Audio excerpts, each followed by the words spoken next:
अस्सलाम वालेकुम नाजरीन। अली अफराज गपशप के साथ मैं हूं अफराज हैदर। मैं हूं अकबर अली।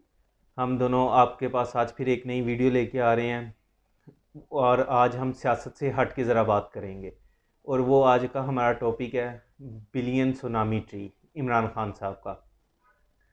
सबसे पहले तो आपको हम ये बता दें कि ये इमरान खान साहब का अपना ज़ाती मंसूबा था जो कि किसी भी हुकूमत ने स्टार्ट नहीं किया था।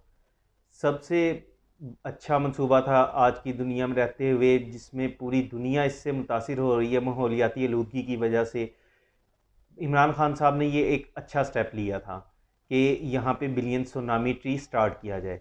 लेकिन उसकी कई वजूहत हैं, वो हम आपके सामने रखेंगे कि वो क्यों नाकाम हुआ है या क्यों आगे बढ़ नहीं सका। वो हमारा पाकिस्तान का माशरा कुछ ऐसा है कि इसमें जो भी मंसूबा स्टार्ट किया जाता है वो या तो करप्शन की नज़र हो जाता है या फिर सियासत की नज़र हो जाती है ये चीज़।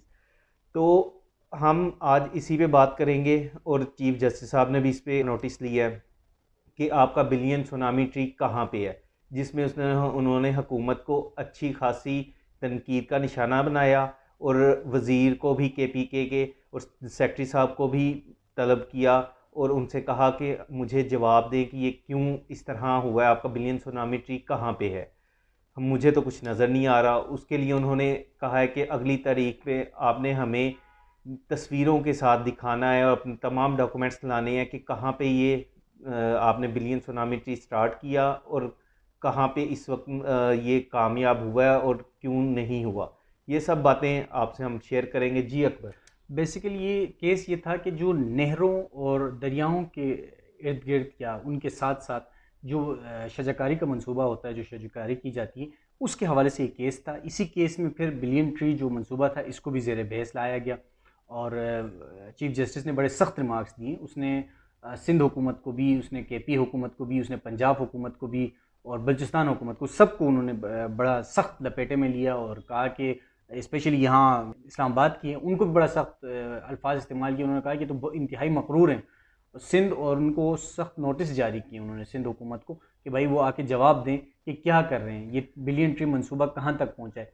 बेसिकली आपकी बात बिल्कुल सही है कि बिलियन ट्री मंसूबा वो वाहिद मंसूबा है जो पीटीआई हुकूमत का और ये इमरान खान का एक अपना मंसूबा था। मतलब कि इस पर कोई बीआरटी नहीं था जिसके बारे में नून लीग कहे कि हमारा कॉन्सेप्ट चुराया गया है, या लैपटॉप स्कीम नहीं थी या कुछ और नहीं था, सिर्फ इनका अपना था और बहुत अहम था। इस वक्त मौजूदा दौर में जब हम ग्लोबल वार्मिंग का, शदीद किस्म की ग्लोबल वार्मिंग का शिकार हैं, जब यहाँ पे माहौली आलूदगी की वजह से, माहौलियाती जो तग़य्युरात हैं उनकी वजह से जिस तरीके से मौसम चेंज हो चुके हैं, जो सर्दियों के दिन हैं उनमें गर्मियों की जैसी कैफियत हो गई और बिल्कुल गर्मियों बिल्कुल। में गर्मियाँ और बढ़ गई हैं और ओवरऑल पूरी दुनिया का जो टेम्परेचर है वो बढ़ चुका है। उसमें ये बहुत अहम मंसूबा था। मैं उस इसमें एक चीज़ ऐड करूं कि 36% इस मंसूबे का जो हिस्सा है वो मिस हो चुका हुआ है। बिल्कुल के पी गवर्नमेंट की जो एक ऑडिटर जनरल की अपनी रिपोर्ट है उसके मुताबिक कि इस मंसूबे का, ये बेसिकली जो इमरान खान का मंसूबा, इसका 36% इस वजह से मिस हो गया क्योंकि सही तरीके से इनको इम्प्लीमेंट नहीं किया गया। इम्प्लीमेंट नहीं किया इसमें गया। एक दो तीन आंसर है। जो एक बात आपने की कि हर मंसूबा जो है पाकिस्तान में ये तो करप्शन का शिकार हो जाता है या क्या कहते हैं सियासत सियासत की की नज़र नज़र हो हो जाती जाता है। वाकई ये सियासत, ये वो वाहिद मंसूबा है जो है। सियासत की भी नज़र हुआ और इसमें करप्शन भी हुई। बिल्कुल। सियासत की नज़र ये इस तरह हुआ कि इसमें चाहे पीपल्स पार्टी हो, चाहे नून लीग हो, चाहे दूसरी पार्टीज हो, उन्होंने सब ने टारगेट कर लिया कि कहाँ है वो दरख्त, कहाँ है वो दरख्त। दरख्त लगे थे, ये नहीं कि नहीं लगे हुए।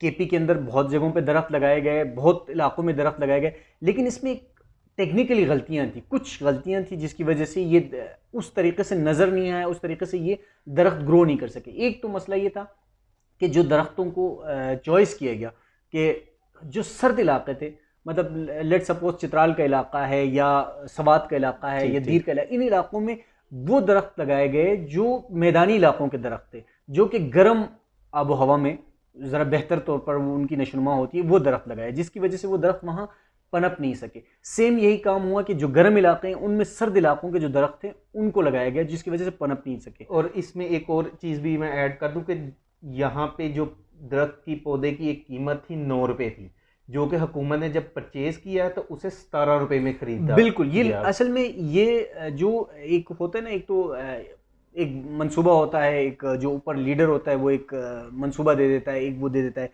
प्लान दे देता है। अब नीचे जो लोग हैं, मसला ये है कि हर पार्टी में बदकिस्मती से ऐसे लोग हैं जो कि करप्ट भी हैं, करप्ट भी तमाम हैं। पार्टियों में बशमूल। ये वही लोग हैं जो पहले पीपल्स पार्टी में थे, नून लीग में थे, हर पार्टी में घूमते रहते हैं, हर पार्टी में घूमते बिल्कुल रहते हैं। बिल्कुल। इन्हीं लोगों की वजह से अब ये मंसूबा बहुत ज़्यादा ख़राब हुआ। इस मंसूबे में जिस तरीके से आपने बताया कि 9 रुपए का जो दरख्त था वो 17 रुपए में भेजा गया, ठीक है। वो दरख्त नहीं था, बेसिकली पौधे थे छोटे। वो पौधे इस तरह थे कि नर्सरियां बनाई गई थी, हुकूमत ने लोगों से कहा कि भाई नर्सरियां बनाओ। उस नर्सरियों से अब वो जो नर्सरियां बनाई गई, वो जो उस इलाके का बाअसर शख्स था उसने अपने लिए या अपने किसी रिश्तेदार के नाम पे वो नर्सरी बनाई, और उस नर्सरी से जो दरख्त दिए गए वो अगर 9 रुपए का पड़ सकता था या 10 रुपए का पड़ सकता था, मैक्सिमम वो 17 रुपए में तो उसमें हुकूमत को दिए गए, तकरीबन 30 करोड़ रुपए का नुकसान पहुंचा है बिल्कुल इस मंसूबे ने। बिल्कुल। और फिर जस्टिस इजाजुल हसन साहब, उन्होंने भी यही कहा है कि कागजों में तो आधा पाकिस्तान आपका जंगल है, लेकिन देखने में कहीं भी नहीं है दरख्त। बिल्कुल। वैसे मैं आपको एक मज़े की बात इसमें ऐड कर दूं कि उन्होंने एक और रिमार्क्स भी दिए हैं कि इस्लामाबाद में तो ये दरख्त कहीं नज़र नहीं आ रहे, लगता है सारा बनी गाला में लगा है। एक और चीज़ इसमें ये हुई है कि जो हमारे माहौलियात और उसकी मौसमियात की वजीर हैं जरताज गुल साहिबा, उन्होंने जो एक प्लान दिया था उसमें वाकई बनी गाला को ही शामिल किया गया था कि बनी गाला में जो प्लांटेशन वगैरह होनी है वो बनी गाला में होनी है। तो अब मसला है कि उनकी बात, जस्टिस साहब की बात सही नज़र आ रही है कि प्लांटेशन और कहीं नहीं हो रही, सिर्फ बनी गाला में हो रही है, लेकिन ऐसी बात भी नहीं है, ये मुख्तलिफ जगहों में हो रहे हैं। बट ये नहीं, जो हो रही है, जिस तरह इमरान खान साहब इस मंसूबे को लेके चलना चाहते थे, ये उस तरह नहीं हो रहा। तो मुझे तो ये नज़र आ रहा है कि हुकूमत की टीम की नाअहलियत कि इमरान खान की एक इस मंसूबे को, जो पर्सनल उनका मंसूबा है, बिल्कुल उसको भी ये कंटिन्यू नहीं कर पा रहे, बिल्कुल ठीक तरीके से नहीं लेके चल पा रहे। तो इमरान खान साहब इस मामले में अपनी टीम को किस तरह देख रहे हैं, क्या कह रहे हैं, इसके हवाले से आपको? नहीं, उनको सख्त इसके ऊपर उनको सख्त नोटिस लेना चाहिए। उसके ऊपर इन लोगों को वो वाले नोटिस नहीं जो वो चीनी के ऊपर लेते हैं और चीनी गायब हो जाती है, आटे के ऊपर लेते तो आटा गायब हो जाता है, पेट्रोल के ऊपर लेते हैं तो पेट्रोल महंगा हो जाता है, वो वाला नोटिस नहीं। लेकिन वाकई इस पर जेन्युइन नोटिस बनता है, इस पर ऐसा नोटिस बनता है उन लोगों को जो वाकई पीटीआई के अपने लोग हैं, जिनको वाकई पीटीआई की आइडियोलॉजी के साथ चलने वाले लोग, उस तरह के लोगों को आगे लाया जाए। और ये मंसूबे गुल साहिबा उनकी आइडियोलॉजी के साथ चलने वाली है। वो मौसमियात में बेसिकली ये बिलियन ट्री शुरू हुआ था केपी के अंदर। केपी के अंदर इसके ऊपर जो करप्शन लगे थे वो आजम खान साहब जो अभी वो हैं उनके ऊपर भी लगे थे, और ये इनके ऊपर भी लगे थे, अपना परवेज खटक साहब के ऊपर भी लगे थे। फिर नेब ने इनके खिलाफ इंक्वायरी भी की, सब कुछ किया। लेकिन ये है कि इसके ऊपर वाकई सही इंक्वायरी होनी चाहिए। ऑडिटर जनरल की अपनी रिपोर्ट है कि इसमें करप्शन हुई है, 30 करोड़ रुपए का नुकसान पहुंचाया गया है। केपीके की अपनी ऑडिटर जनरल उन्होंने ये बिल्कुल उन्होंने शाह फरमान को ये रिपोर्ट पेश की थी। अब तक इस पर कोई कार्रवाई नहीं हुई है, मतलब इसको असेंबली में आना चाहिए था, इस पर बहस होनी चाहिए थी कि भाई ये अगर 30 करोड़ का नुकसान पहुंचाया। असेंबली में भी तो तब आए ना जब आपकी असेंबली चल रही हो। अभी तो आपकी असेंबली भी नज़र नहीं आ रही पाकिस्तान में कहीं कि वो कोरोना का अब ये जलसे पे आ जाए। अगर जलसों के लिहाज से भी वो कहते हैं कि आए असेंबली में बैठे हमारे से बात करें, अपोजिशन इस पे नहीं आ रही कि हम असेंबली में क्यों आए। असेंबली का अपोजिशन का कहना ये है ना कि हुकूमत ने हमें हर जगह पे बाईपास किया है, ठीक है। जब उन्होंने सिर्फ अहकामात दिए हैं और इसको पार्लियामेंट को एक रबड़ स्टंप पार्लियामेंट समझा है, इस पार्लियामेंट को कोई अहमियत नहीं दी, इस वजह से अब हम भी अहमियत नहीं दे रहे हैं। लेकिन ऐसा होना नहीं चाहिए, जमहूरी निज़ाम में अपने टॉपिक जरा हट रहे हैं। असल में ये ग्लोबल वार्मिंग ऐसी चीज़ है कि इसका शिकार सिर्फ पाकिस्तान नहीं है, ओवरऑल पूरी दुनिया, और पूरी दुनिया इस पर मेहनत भी करी, पूरी दुनिया इसके ऊपर बहुत पैसा खर्च कर रही है और अपने आप को इस ग्लोबल वार्मिंग से बचाने की कोशिश करी। लेकिन बदकिस्मती ये है कि हमारे यहाँ हर चीज़ सियासत और करप्शन की नज़र हो जाती है। तो इस वजह से ये बहुत अहम मनसूबा है। इस मनसूबे के तहत बलूचिस्तान आपका सबसे बड़ा सूबा है, वहाँ पर ऐसे दरख्त लगाने चाहिए, वहाँ पे ज़मीन आपके पास बहुत मौजूद है, वहाँ ऐसे दरख्त लगाने चाहिए जिनमें पानी का कंजप्शन बहुत कम हो। पुराने ज़माने में एक चीज़ होती थी कि मटके जो हैं, मटकों के अंदर इस तरह किया जाता था कि 4-4 फुट के ऊपर मटकों के अंदर पानी भर के उनको दफन किया जाता था, मतलब उनको दबाया जाता था और दरख्त लगाए जाते थे उनके बीच में। तो उससे ये होता था कि वो जो मटके के अंदर का पानी है वो दरख्त लेता था और दरख्त उससे नशोनुमा होती थी। लेकिन अब तो टेक्नोलॉजी और ज़्यादा बहुत जल्दी। लेकिन ये पुराना तरीका मैं आपको बता रहा हूँ। इसके बावजूद ये अगर किया जाए, बलूचिस्तान के बहुत सारे ऐसे इलाके हैं जहाँ पे बहुत अच्छे जंगलात उग सकते हैं। अभी एक बड़ा अच्छा जो एक इकदाम है सिंध हुकूमत का, मैं इसमें कहूँगा कि उन्होंने किया कि पाम ऑयल जो है, पाम ऑयल के लिए उन्होंने तजुर्बाती तौर पर सिंध में 16 एकड़ का एक इलाके में ये पाम ऑयल वो किया गया।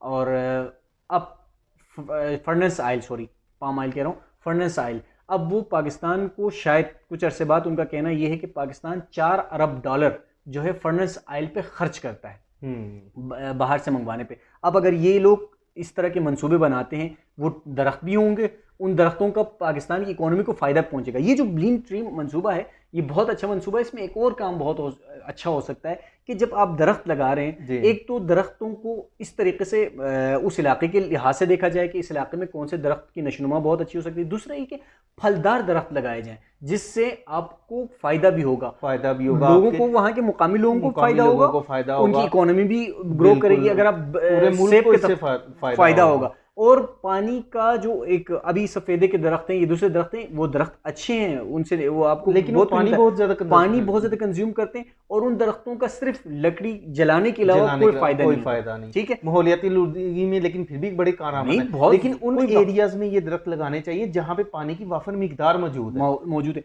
कराची के ऊपर जब कराची में कुछ दरख्त लगाए गए थे, उन दरख्तों के ऊपर बड़ा एतराज़ किया गया बाद में कि उन दरख्तों ने ज़ेर ज़मीन जो पानी की सतह थी उसको बिल्कुल ही ख़त्म कर दिया, लो कर दिया। वो दरख्त, उन दरख्तों का फ़ायदा होने के बजाय उन दरख्तों का नुकसान हुआ, क्योंकि एक तो जो पोलन है, पोलन उनकी वजह से ज़्यादा हो गया, पोलन एलर्जी जो नॉर्मली लोगों को हो जाती है, पोलन उनकी वजह से बहुत ज़्यादा हुआ। दूसरा है कि उन्होंने ज़ेर ज़मीन पानी, तो इस इलाके जब भी इस तरह का कोई मंसूबा बनाया जाए, उस मंसूबे में एक चीज़ का ख्याल रखना ज़रूरी है कि कौन सा, हर एक इलाका होता है, हर एक जगह होता है। अगर हम कपास उगाना चाहें, पहाड़ों में जाकर कपास उगाना चाहें, ठीक ये बात कर रहे हैं, लेकिन क्या हुकूमत की टीम को ये नहीं बातें पता थी? बिल्कुल पता है, बिल्कुल पता है। तो वो उन्होंने क्या नहीं देखा, इस पे रिसर्च नहीं हुई है ना? अगर इस पे रिसर्च हुई होती, अगर ये सब चीजें हुई होती, जो मंसूबा, जो एक ब्रेन चाइल्ड था इमरान खान का या पीटीआई का, जो अपना एक ब्रेन चाइल्ड था, अगर उसके हिसाब से चलते तो मेरे ख्याल से ये सारी चीजें नहीं होनी थी। उन्होंने शायद कुछ ऐसे लोगों के हाथ ही दे दिया गया, जिस तरीके से कहते हैं कि बंदर के हाथ माचिस लग जाना, इस तरीके के लोगों के हाथ लग गया। उन्होंने कहा कि अच्छा यार ठीक है, दरख्त लगाने कहीं भी लगा दो। इस तरह नहीं होता, एक प्लानिंग होती है कि हाँ ये इलाके हैं, इस इलाके में ये दरख्त जो है वो अच्छा वो अफजाइश हो सकती है। अब नाजरीन को हम बता दें कि सुप्रीम कोर्ट ने ऑर्डर दिया है सिंध हुकूमत को भी झीलों और शाहराहों के इतराफ दरख्त लगाने का, कि वो भी अच्छा दरख्त लगाएं। और हुकूमत को भी तनकीद की है कि KPK की सेक्रेटरी साहब को भी बुलाया था और उन्हें भी यही कहा कि क्यों ना हम आपको जेल में डाल दें, आप हमें कागजात के साथ और सेटेलाइट तस्वीरों के साथ हमें जो है दिखाएं कि कहाँ पे आपने दरख्त लगाए हैं। आप कह रहे हैं इस्लामाबाद में हमने 5 लाख दरख्त लगाए हैं, क्या 5 लाख दरख्त आपने सारे बनी गाला में लगा दिए हैं? ये सब आपके सामने सूरत हाल है।